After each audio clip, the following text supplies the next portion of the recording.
Hi folks, my name is Chris Manson and I'm here to talk to you about Ember.js and how we are unblocking our future with the help of Vite.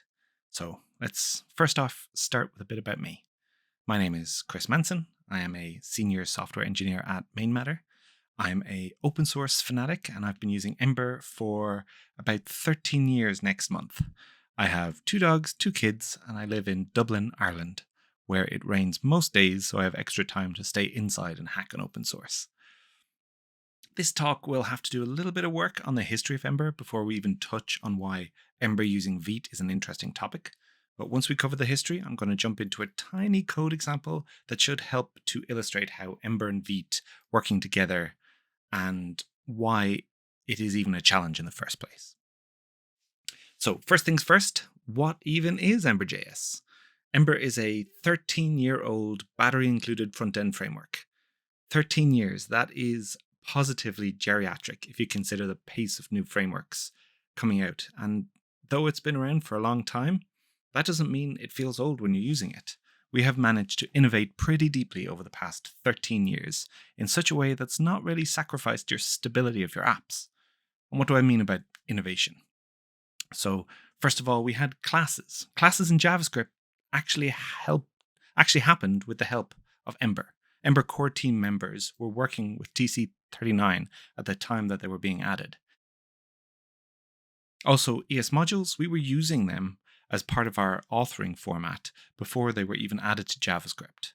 And Ember CLI, our baked in build system, was so ahead of its time that there were very many arguments about whether frameworks even needed a build system at the time that it came out. And since we're all here at ViteConf, I guess the team build system won that particular battle. But with all these firsts, there were a few problems, especially because we care so much about the stability and not leaving anybody behind. Our pre-class class object was the basis of all of the major building blocks of the framework. We've cleaned up most of those, but not all of them quite yet. Our module system, well, it started out as a fake module system where you would import something from @ember something, and it would essentially be rewritten during build time to ember source, the name of the package, /something/index or whatever. That is not the biggest foundational system that is relevant to the story of Vite, though. The biggest piece is Ember CLI, our actual build system, and the underlying technology that drives it. Broccoli.js. Now, I'm not here today to dump on Broccoli. I actually loved it as a build system and built a whole bunch of tools and projects on it, but it had some fundamental assumptions that were not really compatible with the needs of modern build systems. Broccoli at its heart was just a file layering system. It came out in the days of Grunt and Gulp and was actually really sophisticated compared to those other build systems. Sure, it was sophisticated for its time, but Broccoli had a core assumption that your files are represented as a tree, essentially the same way as your operating system looks at them. The cool thing about the Broccoli tree system was that you could create a pipeline and files could be changed, files could be added or removed, and it was really quite powerful. But I wonder if any of you watching can see the issue with a system like this. It doesn't really match modern build system concept of starting with an entry point and walking your module graph. With Broccoli, you have to work on whole trees at a time, and you have very little knowledge about which modules are actually being used. So you can't really make the build any more efficient, you can't do any code splitting or tree shaking. So how do we marry these two worlds? How do we bring Ember into a world where you need to understand the module graph? Well, Embroider is our answer. Embroider is like a semi-magical glue code that bridges the gap between the old way of doing things in Ember and the new way. It allows you to use all of your existing Ember concepts like add-ons, like strange fake modules that I described, automatic file discovery and all that, but it essentially pre-processes all of your Ember CLI-based Broccoli tree shenanigans and outputs a semi-pristine app that a bundler can look at and do its magic. So, woohoo, problem solved, let's ship Embroider to everyone. Not so fast. The previous version of Embroider only works with Webpack, and it wasn't all that big of a sell for people. It would work maybe 80% of the time, so most apps could probably use it, but when it broke, it would break in weird and wonderful ways, and they were kind of hard to understand. Some of this was because Webpack's errors can be cryptic at the best of times, but one of the fundamental issues that we were facing was that we were crowbarring a bundler into an outdated build paradigm of these broccoli trees. Even Webpack wasn't designed to work that way. So we were stuck without a plan until Vite. Vite started being the new hotness, and people were excited to try and get Ember working with Vite, but oh boy, was it not so simple. A few things made it quite difficult. Firstly, Vite didn't really want to be crammed into this clunky broccoli tree structure that I was talking about. For the magic of the Vite dev experience to shine, you really need Vite to be running the show. Vite needs to be in the driver's seat. Embroider needed to start taking a back seat and only answering some questions when Vite asked. We called this re-architecture inversion of control. So we would run Vite with an Ember or Embroider plugin rather than running Ember CLI with a Vite plugin. The second issue that we had was that Vite takes ES modules very seriously. Sure, we were pioneers of the use of modules in Ember, but that was mostly just the authoring format. Ember CLI actually rebuilt everything into AMD modules under the hood. Not so great, but what was worse is that even in the Embroider and Webpack was doing its magic, it all boiled down to a horrible AMD with Webpack eval monstrosities in the build output. Can't really see it in this example, but there's a bunch of AMD requires and defines in that eval script there. Not great. So if we were serious about getting Ember working with Vite, we needed to get serious about modules and clean up our act. So now we had essentially the bones of a plan. We know that we wanted to get onto Vite, and there was a ton of work still to do. It was going to take a long time for a fully open source community project like Ember if we didn't change the script. And we did change the script. I have had the absolute pleasure to work on the Embroider initiative, which was a coming together of a lot of the big companies using Ember to fund work specifically on getting Ember ready for this new wave of build systems. The headline deliverable of this year-long initiative was to get Ember apps building with Vite, and I am pretty happy to say that we succeeded. If you want to try out running an Ember app using a blueprint that sets it all up for you, you can run this script. We are currently in the process of making this so seamless that it's the default experience for every newly generated Ember app. And if you want to follow along on that process, you can find the RFC that covers that at this link. So now that I've gone over the history of Ember and the exciting future, I promised you a bit of a deep dive into how Ember does its work with Vite. So let's get into that. Here is essentially the heart of the Vite plugin, the Embroider Vite plugin. At first glance, the plugin isn't doing all that much. We have a custom resolver thing there that we pass a request into, and if it finds a thing, great, no big deal. What's fun is when you look under the hood of that resolver. The resolver loader there locates a temp folder near your current working directory, and that's where the Ember pre-build has output a bunch of metadata files that tells our Embroider resolver what to do with a request. So I said a lot of words there. We might need to back up a second and ask what even a pre-build is doing.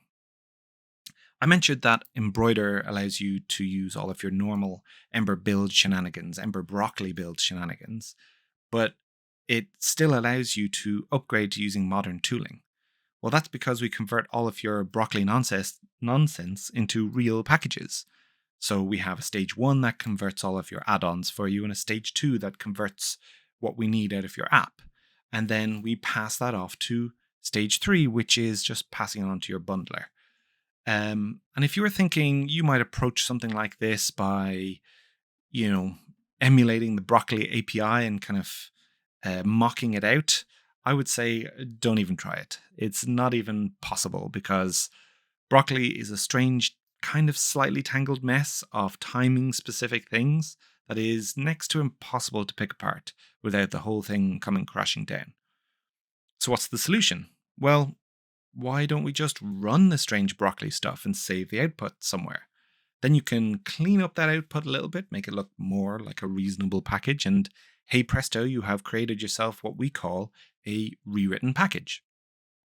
This brings us to the first bit of metadata that we need to save. What packages were rewritten and where did we rewrite them to? I'm going to skip through these examples pretty fast. You see at the bottom of this example, there's this active add-ons array. In there is a package called Ember Test Helpers that has a root that, if you look real closely, you can see it's in the Node Modules Embroider Rewritten Packages folder. I think I can highlight this. Yeah, there we go. This example of how and why we have this rewritten packages is what I want to try and bottom out with less than 3 minutes left on the clock. So let's go back to our code example of the resolve ID. We now know that there's metadata that's automatically loaded by this resolver loader. We pass the request of the current import, the current thing that's trying to be resolved, we're passing that into that resolver. So let's have a look at what that resolve function looks like. This code might look a bit complicated, but it's not all that bad. We can summarize it simply as, let's check to see if there's anything that we need to do before we try and resolve anything. Then we'll hand it off to, Vite, rollup, esbuild to try and do a resolution. And if it doesn't find something even after that, then we might need to do some extra Ember specific fallback. We're trying to follow the example of rewritten packages. So using my existing knowledge of where things are, I'm going to jump straight to the before resolve to show you where that is. Again, we're zipping through this code pretty fast. So if anybody is curious and wants to know more about it, they can always reach out to me. And I'd be happy to walk them through the code in more detail. The file that this comes from is a single 1500 line file. So it's pretty long and it's pretty dense. There's a lot of stuff to cover in there, which we don't have time for now. But the key takeaway of what we're looking at here is that the request is being passed through each of these functions. And each one of these functions has a chance to alter the request in some way. So, time to go deeper. We're going into this handle rewritten packages at the bottom.